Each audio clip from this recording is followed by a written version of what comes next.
ማር ልጄ ወገን ዘመድ የለኝ ሀብት የለኝም ከእጄ። ሰላም ጤና ይስጥልን ውድ ተማሪዎች እንዴት ናችሁ? ይህ ከዋሸራ አካዳሚ የሚተላለፍላችሁ የ10ኛ ክፍል የባዮሎጂ ትምህርት ነው። በባለፈው ትምህርታችን ሌሰን 32 ባዮሎጂ የ10ኛ ክፍል ዩኒት 5 በሌሰን 32 አይተን የነበረው ኢሚዩን ሲስተም የመግቢያ ፓርት ነበር ያየነው። ኢሚዩን ሲስተም ማለት ምንድነው? Immune system, the body's defense system that protects the body against harmful pathogens or disease-causing microorganisms like bacteria, virus, fungi, parasites, and other toxic substance. ብለን ዲፋይን ለማድረግ ሞክረናል። እንግዲህ የኢሚዩኒቲ ሲስተም ስንል በተፈጥሮ ሰውነታችን በሽታን የሚቋቋምበት ወይም ደግሞ በሽታ አምጪ ተዋሲያንን የሚከላከልበት ሂደት ነው ማለት ነው። የመከላከል አቅም ነው ማለት ነው። ሰውነታችን ውስጥ ልክ እንደ ወታደር እየተንቀሳቀሰ ከተለያዩ በሽታ አምጪ ተዋሲያን ይከላከላል ማለት ነው። ተከላካይ የሰውነታችን የበሽታ የመከላከል አቅም ማለት ኢሚዩኒቲ እንደሆነ ለማየት ሞክረናል። ሌላው ከዚህ ጋር ያያይዘን ያየነው በሌሰን 33 በባለፈው ትምህርታችን components of the immune system or cells of the immune system ለማየት ሞክረናል ማለት ነው። እንግዲህ cells of the immune system or components of the immune system ከምንላቸው ውስጥ አንደኛው ተጠቃሽ white blood cells ናቸው፣ ሊኮሳይትስ። እነዚህ እንግዲህ የነጭ የደም ሕዋሳት አካል ናቸው። they patrol the body to detect and destroy disease-causing microorganisms or pathogens. በሰውነታችን ውስጥ እየተንቀሳቀሱ የተለያዩ በሽታ አምጪ ተዋሲያንን የሚከላከሉ የደም ሕዋስ አይነቶች ናቸው። እንግዲህ ዋነኛው ተጠቃሽ ናቸው ማለት ነው። ሴልስ ኦፍ ዘ ኢሚዩን ሲስተም ከሚባሉት ውስጥ ዋነኛዎቹ ዋይት ብለድ ሴልስ ናቸው፣ የነጭ የደም ሕዋሳት። እነዚህም በሁለት ከፍለን ትናንት ለማየት በባለፈው ትምህርታችን ለማየት ሞክረናል። ፋጎሳይትስ እንግዲህ እነዚህ ሊኮሳይት ወይም ነጭ ደም ሕዋሳት በሁለት ዘርፍ አይተናቸዋል። ፋጎሳይትስ እና ማይክሮፌጅ ኒውትሮፊልስ ኢንገልፍ ኤንድ ዳይጀስት በማድረግ እነዚህን ማይክሮ ኦርጋኒዝምስ እነዚህ በሽታ አምጪ ተዋሲያንን ሰውነታችንን በሚወሩበት ሰዓት እነዚህን ምን ያደርጋሉ?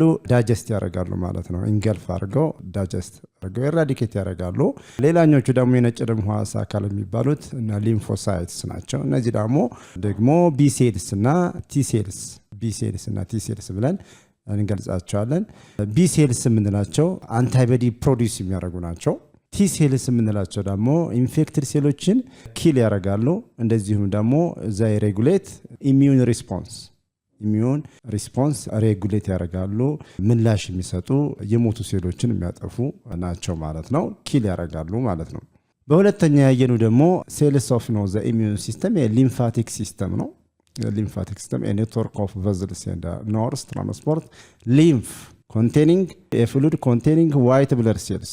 እነዚህ እነማን ያጠቃልላሉ? በባለፈው ስናይ ለማየት የሞከርነው ሊምፍ ኖድስ፣ እነ ስፕሊን፣ እነ ጣፊያ፣ እነ ታይመስ የጡታችን አካባቢ የሚገኝ ግላንድ ነው። ቶንሲልስ። እነዚህ እንግዲህ በአፍንጫና ለምሳሌ ቶንሲል በአፍንጫና በአፍ የሚገቡ ማይክሮ ኦርጋኒዝምስ እነሱን ለመከላከል ሲል ሲቆጣ እንግዲህ እብጠት ያሳያል ማለት ነው። የህመም ስሜት ይኖረዋል ማለት ነው። ጣፊያም እንደዚሁ ነጭ ደም ሕዋሳትን ስቶር ማድረግና እንደዚሁ ደግሞ የተለያዩ በሽታዎችንም የመከላከል ሚና ይኖራቸዋል። ታይመስ ግላንድ ፎር ማቹሬሽን ኦፍ ቲ ሴልስ ቲ ሊምፎሳይት ሴሎች እንግዲህ ማቹር የሚያደርጉት ታይመስ ግላንድ ውስጥ ነው ማለት ነው። እነዚህ እንግዲህ የሊምፋቲክ ሲስተም ስርዓት ናቸው ማለት ነው። በሶስተኛ ላይ ያየነው አንቲቦዲስ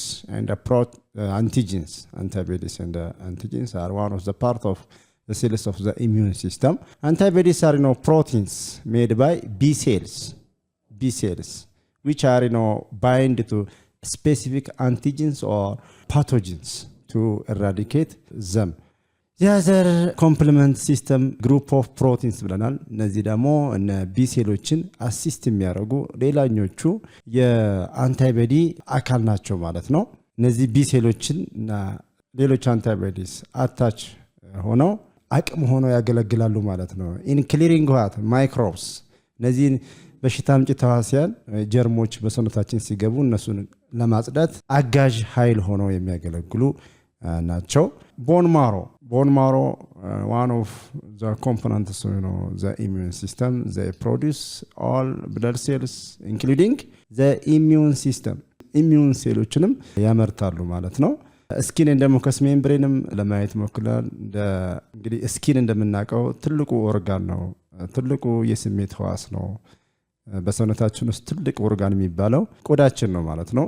ይሄ እንግዲህ እንደ ፊዚካል ቤሪየር ያገለግላል to what pathogens። እንግዲህ ሰውነታችን one of the main function of the skin is as barrier, physical barrier to pathogens, especially ይሄ ኤፒደርሚስ ላይ ያለው የቆዳ ፓርት እንደ ምንድነው ባሪኬድ ያገለግላል ማለት ነው። ተከላካይ የተለያዩ ማይክሮ ኦርጋኒዝምስ ወደ ውስጥ አካል እንዳይገቡ ይከላከላል ማለት ነው። እንግዲህ እነዚህ ሴልስ ኦፍ ኢሚዩን ሲስተም ወይም ደግሞ ኮምፖነንትስ ኦፍ ዘ ኢሚዩን ሲስተም እንደሆኑ ባለፈው ትምህርታችን ለማየት ሞክረናል። እንደዚህም ደግሞ ከእናት ጋር ተያይዞ እናቶች ለምን ጡት ያጠባሉ፣ ልጅ እንደተወለደ ወዲያው ጡት የሚያጠቡበት ምክንያት ምንድነው የሚለውን የተወሰኑ ምክንያቶችን ለማየት ሞክረናል። ለምሳሌ እንገር የሚባለው ኮሌስትሮል የሚባለው የመጀመሪያው የጡት ወተት ለህፃናት በጣም አስፈላጊና በተለያዩ ንጥረ ነገሮችና እንደዚህም በሽታን የመከላከል አቅም የሚሆን ስለሆነ እናቶች ጡት ያጠባሉ ህፃኖቻቸውን። እንደዚህም ደግሞ በህፃኑና በእናትየው መካከል ጥብቅ የሆነ አታችመንት እንዲኖር ቦንዲንግ ይፈጥራል ብለናል። ስቲሙሌት ሚልክ ፕሮዳክሽን እናት እንግዲህ ወዲያው ህፃናት እንደተወለዱ እናቶች ጡት ሲያጠቡ ጡታቸው ቶሎ ቶሎ እንዲያመርት ወተት እንዲያመርት ያገለግላል ማለት ነው። ሌላው ስቲሙሌት ዩተሪን ኮንትራክሽን helps to stimulate uterine contraction የማህፀን መኮማተር after delivery ህፃናት ከተወለዱ በኋላ ማህፀን እንዳይፈስ ደም እንዳይፈስ ሴቶች ከወለዱ በኋላ ደም እንዳይፈሳቸው ማህፀን ይኮማተራል ማለት ነው። ማህፀን በሚኮማተርበት ሰዓት ፖስትፓርተም ብሊዲንግ ምንለው ወይም ደግሞ ከወሊድ በኋላ ማህፀን ደም መፍሰስ እንዳያጋጥም ያግዛል እና ሌሎችም በርካታ ምክንያቶችን ለማስቀመጥ ሞክረናል። እንደዚሁም የህፃኑን የደም ሙቀትና የደም ስኳር ሬጉሌት ያደርጋል፣ ያመጣጥናል። የእናትየዋ እንገር ወተት ህፃኑ የሰውነቱን ሙቀት እንዲቆጣጠር እንደዚሁም ደግሞ የደም ስኳሩ ተመጣጣኝ እንዲሆን ያገለግላል ማለት ነው። እንግዲህ ዛሬ ሌሰን 34 የምናየው ታይፕስ ኦፍ ኢሚዩኒቲ ይሆናል ማለት ነው። እንግዲህ ሰውነታችን ሁለት አይነት የመከላከል አቅም ነው የሚጠቀመው። እነሱን በስፋት እናያለን። ሌሰን ኦብጀክቲቭ at the end of this lesson students will be able to mention types of immunity። እንግዲህ ሁለት አይነት የመከላከያ አይነቶችን ነው የምናየው። የመከላከያ አቅም ሰውነታችን የሚጠቀምባቸው የመከላከያ አቅሞችን እንመለከታለን ማለት ነው። እንዘረዝራለን፣ ዲፋይን እናደርጋለን። discuss what is innate and acquired or adaptive immunity የሚለውን በስፋት ለማየት እንሞክራለን ማለት ነው። There are two types of immunity systems. The first one is innate immunity or natural immunity የምንለው ነው። በተፈጥሮ አብሮን የሚፈጠር የሰውነታችን የመከላከል አቅም ወይም ደግሞ ተፈጥሯዊ የምንለው ነው አንደኛው። ሁለተኛው adaptive immunity or acquired immunity። እንግዲህ ይሄኛው ሁለተኛው አይነት የመከላከያ አቅም አብሮ የሚፈጠር ሳይሆን ይሄ innate immunity አብሮን የሚፈጠረው የመከላከል አቅም የተለያዩ በአጠቃላይ ለብዙ በሽታ አምጪ ተዋሲያን ሳይመርጥ የመከላከል አቅም አለው። እኛ ለተለያዩ በሽታ አምጪ ተዋሲያን ከተጋለጥን በኋላ የሚፈጠር ነው ማለት ነው አዳፕቲቭ ኢሚዩኒቲ የምንለው። ይሄን በዝርዝር እናያለን ማለት ነው። innate immunity is the body's initial line of defense against invading microbial infections። እንግዲህ ይሄ innate immunity የምንለው በተፈጥሮ አብሮን የሚፈጠር የሰውነታችን የመከላከል አቅም ነው። የመጀመሪያው እንግዲህ አንድ ህፃን ልጅ እንደተፈጠረ ይዞት ይፈጠራል። ለተለያዩ በሽታዎች ተጋላጭ ሊሆን ይችላል ማለት ነው። ተጋላጭ ሊሆን ይችላል ለተለያዩ በሽታ አምጪ ተዋሲያን ተጋላጭ የምንሆንበት ሁኔታ ሲፈጠር እንግዲህ ሰውነታችንን ከተለያዩ በሽታ አምጪ ተዋሲያን ምን ያደርጋል ማለት ነው ለመከላከል ይሞክራል ማለት ነው። there are pattern recognition receptors which are produced by innate immune cells help to maintain homeostasis by regulating endogenous process including inflammation and cell death እንግዲህ pattern recognition receptors የምንላቸው በእነዚህ በኢኔት ኢሚኒቲ የሚፈጠሩ ናቸው። ምንድናቸው እነዚህ pattern recognition receptors የምንላቸው? pattern recognition receptors are special types of proteins that recognize and bind to conserved molecular patterns that are commonly found on pathogens but not in the host cell. እነኚህ እንግዲህ special type of proteins ናቸው። they are bind to molecular patterns። ለምሳሌ ብዙ ጊዜ እነዚህ በሽታ አምጪ ተህዋሲያን እንደነ ባክቴሪያ የመሳሰሉት አንቲጂንስ እንደ አንቲጂን የምንቆጥራቸው ከነሱ ጋር እነሱ ላይ አታች ይሆንና ወደ ሆስት ሴል ተህዋሲያን በሽታ እንዳያስተላልፉ ከማከላከል አንፃር ከፍተኛ ሚና ያላቸው ናቸው። እነዚህ ለምሳሌ እነዚህ pattern recognition receptors these molecular patterns are called pathogen associated molecular patterns ብለን እንጠራቸው እንችላለን። bacterial lipopolysaccharide, viral RNA, peptidoglycan, damage associated molecular patterns እንላቸውም አሉ። molecules released from damaged or dying host cells example ATP, uric acid የመሳሰሉት። እነዚህ እንግዲህ ስፔሻል ፕሮቲንስ የራሳቸው የሆነ ተግባር ይኖራቸዋል። ተግባራቸውን በዝርዝር ለማየት እንሞክራለን ማለት ነው። the main function of pattern recognition receptors are detection of infection or injury የኢንፌክሽኑን ቦታ ዲቴክት ያደርጋሉ፣ ሴንስ ያደርጋሉ። they sense invading microbes or cell damage የተጎዳውን ሴል ለማስወገድ ሴንስ ያደርጋሉ። እንደዚሁም ደግሞ በሰውነታችን ውስጥ ወራሪ ማይክሮ ኦርጋኒዝሞችን ወይም በሽታ አምጪ ተህዋሲያንን ሴንስ በማድረግ ከሰውነታችን እንዲወገድ መልእክት ያስተላልፋሉ ማለት ነው። second activation of innate immunityን አክቲቬት ያደርጋሉ።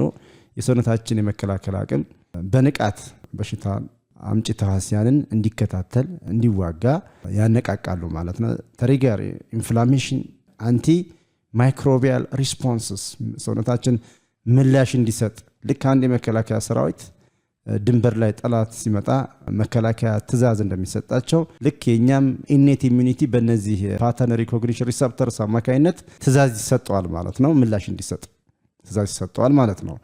bridge to adaptive immunity እንግዲህ ለዚህ ለአዳፕቲቭ ኢሚዩኒቲ ምን ሆናሉ ማለት ነው? እንደ ድልድይ ሆኖ ያገለግላሉ ማለት ነው። they stimulate antigen presenting cells like dendritic cells to activate T lymphocytes and B lymphocytes በእነዚህ stimulate antigen presenting cells like dendritic cells እንግዲህ ሌሎኞቹ cells of immune system ወይም ደግሞ components of the immune system የምንላቸው ናቸው። they serve as the intermediate between innate and adaptive immunity ስለዚህ እነዚህ ምንድነው ቢ ሴሎችንና ቲ ሴሎችን የማነቃቃት ስራ ምላሽ እንዲሰጡ ለሰውነታችን ለመውረር የገቡትን ማይክሮ ኦርጋኒዝሞች በሽታ አምጪ ተህዋሲያን እንዲጠቁሙ የሚጠቁሙና ሰውነታችን ለነዚህ ምላሽ እንዲሰጥ የሚያደርጉ ናቸው ማለት ነው።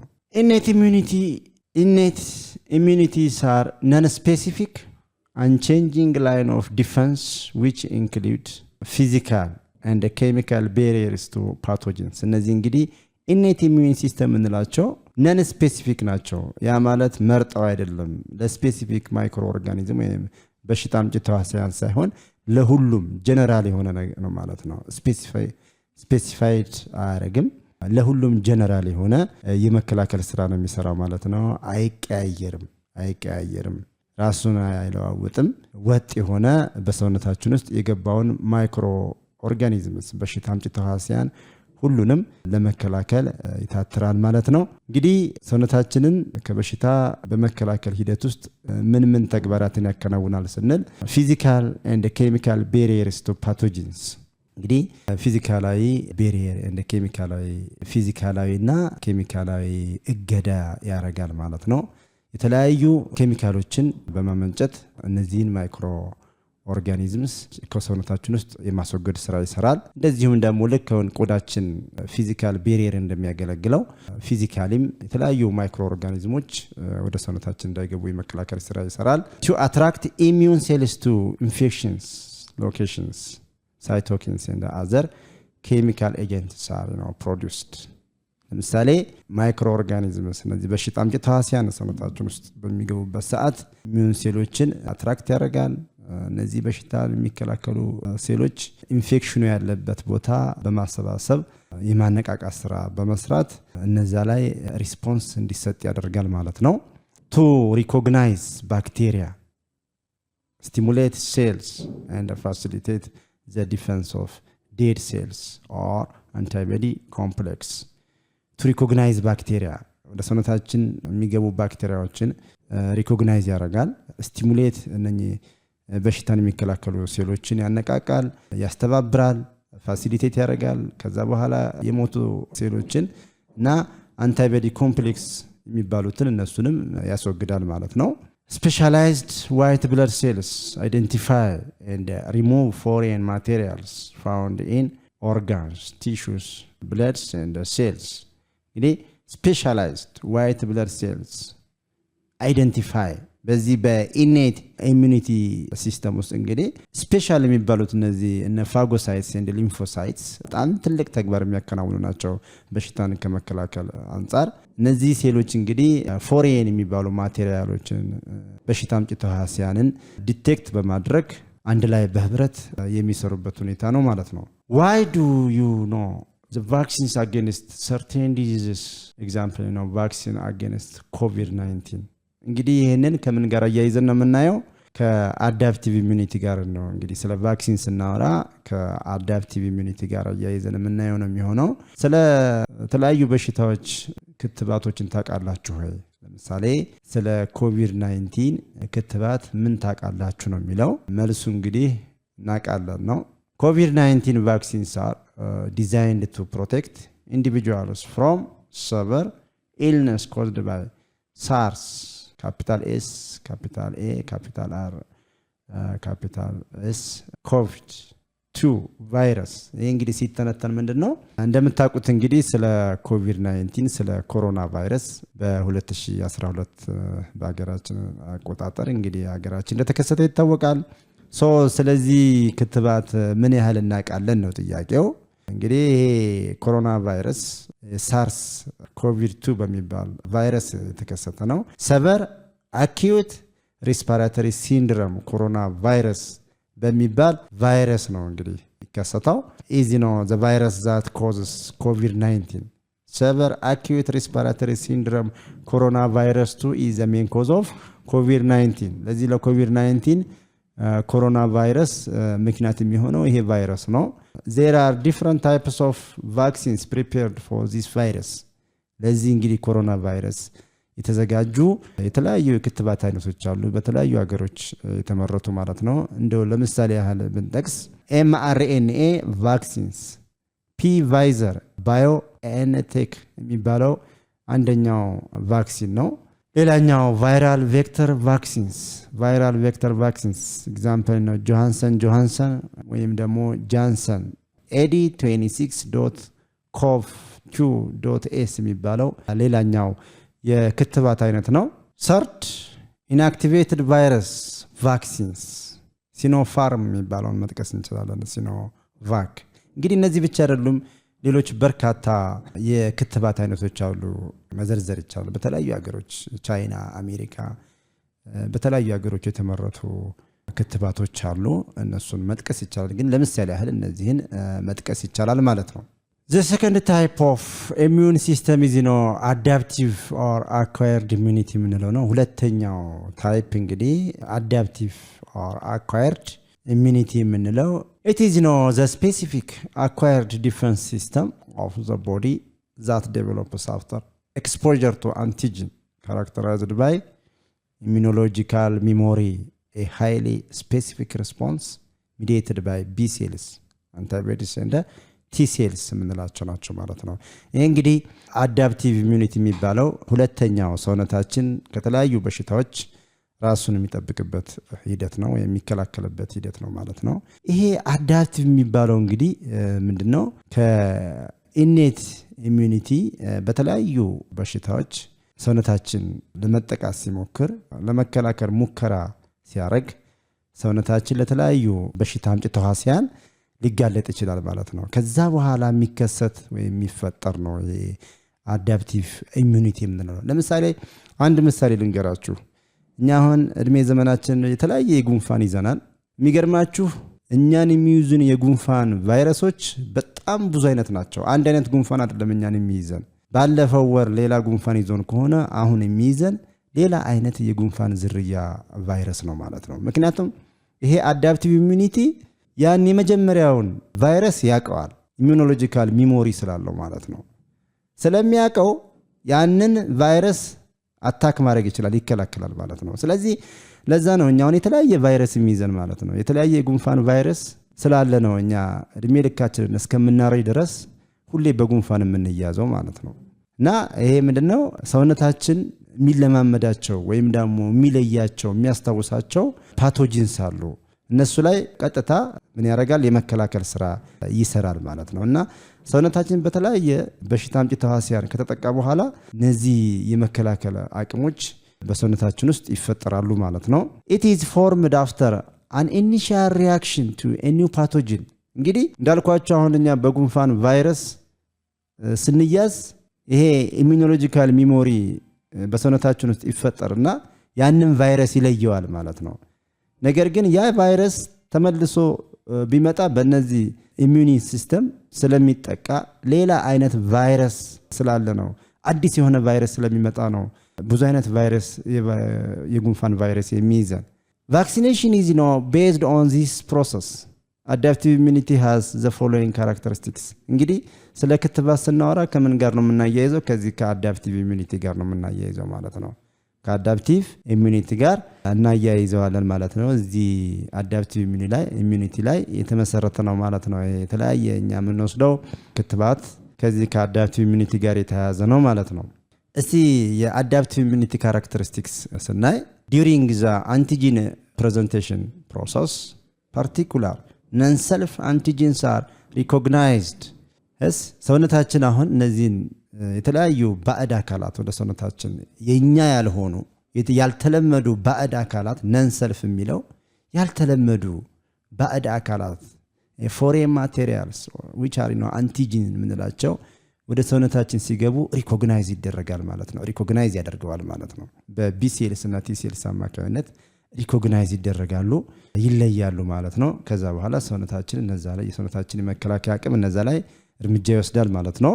ሰከንድ the development of targeted response to eradicate specific infections or pathogens። እንዳልኳችሁ ይሄ አዳፕቲቭ ኢሚዩኒቲ ስፔሲፊክ ነው፣ ይመርጣል፣ ስፔሲፋይ ያደርጋል። ከለየ በኋላ ያንን አንቲጂን ወይም ደግሞ ፎሪን ማቴሪያል ባዕድ አካል አታክ ለማድረግ ምን ያደርጋል? ታርጌት ያደርጋል ማለት ነው። ታርጌትድ የሆነ ሪስፖንስ ይሰጣል ማለት ነው። ኢሚዩኖሎጂካል ሚሞሪ is the process through which signature antibodies or T cell receptor remember each infection። ኢሚዩኖሎጂካል ሚሞሪ የሚባለው እንግዲህ በዚህ በአዳፕቲቭ ኢሚዩኒቲ ውስጥ እነ ቲ ሴል ሪሰፕተሮች የሳይት ኦፍ ኢንፌክሽኑን እንዲለዩ ያደርጋል ማለት ነው። ኢንፌክሽን ሳይቱ የጋ እንደሆነ በመለየት ለዛ ባዕድ አካል ምላሽ በመስጠት ከሰውነታችን እንዲወገድ የሚያደርግ ስራ ይሰራል ማለት ነው። If another infection arises, these memory cells can be summoned to eliminate the invader swiftly።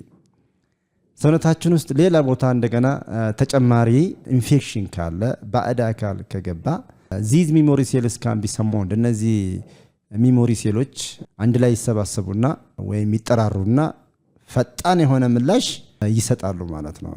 ወራሪ የሆነ አካል ልክ አሁን ለምሳሌ በሀገራችን ድንበር አካባቢ ጠላት ቢመጣ መከላከያ ሰራዊት ፈጣን ትእዛዝ ይሰጠውና እዛ ቦታ ላይ ሄዶ ጥቃት እንዲያደርስ ትእዛዝ ይተላለፍለታል ማለት ነው።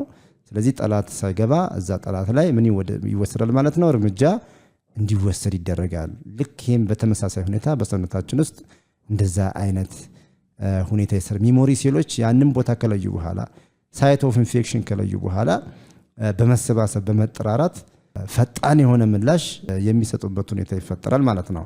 እንግዲህ ስለ ሴልስ ኦፍ ኢሚዩኒቲ ስናወራ ተጠቃሽ የሚሆኑት ዴንድራይቲክ ሴልስ ናቸው። ዴንድራይቲክ ሴልስ are one of the cells of the immune system which are professional antigen presenting cells that activate T cells. እነኚህ ቲ ሴሎችን የሚያነቃቁ ናቸው። Dendritic cells they serve as intermediate between innate and adaptive immunity በሁለቱም በኢኔት እና በአዳፕቲቭ ኢሚዩኒቲ መካከል ትልቅ ሚና የሚጫወቱ ናቸው። ፕሮፌሽናል አንቲጀንስ ፕሬዘንቲንግ ሴልስ that activate ቲ ሴሎችን የሚያነቃቁ ናቸው ማለት ነው። they serve as intermediate between innate and adaptive immune systems. the others are hormones and the immune system.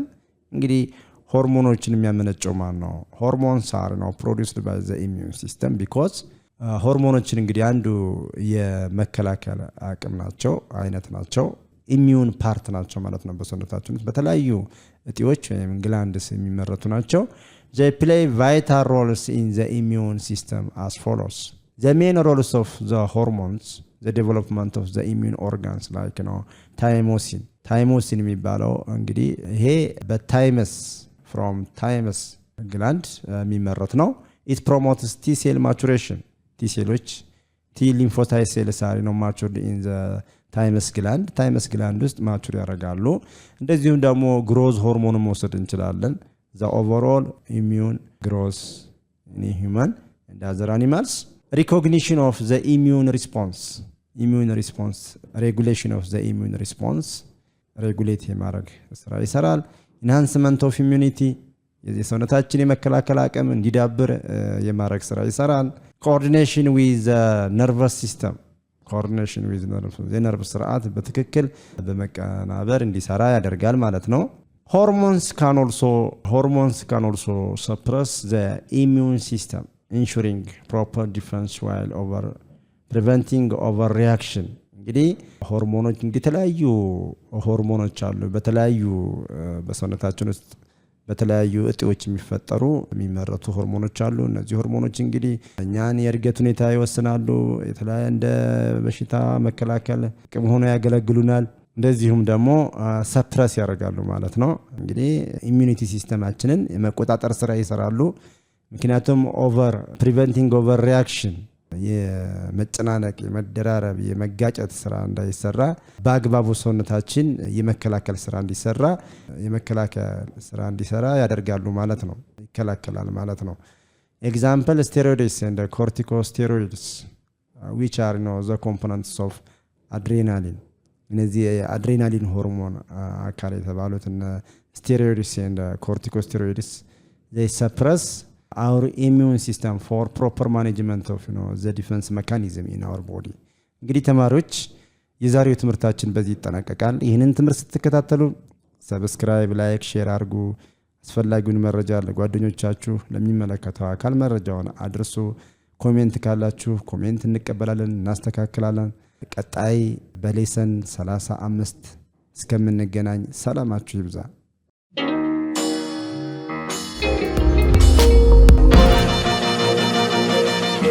ፀሐይ ነው ላስተማረ ሰው ግን ቀኑ ጨለማ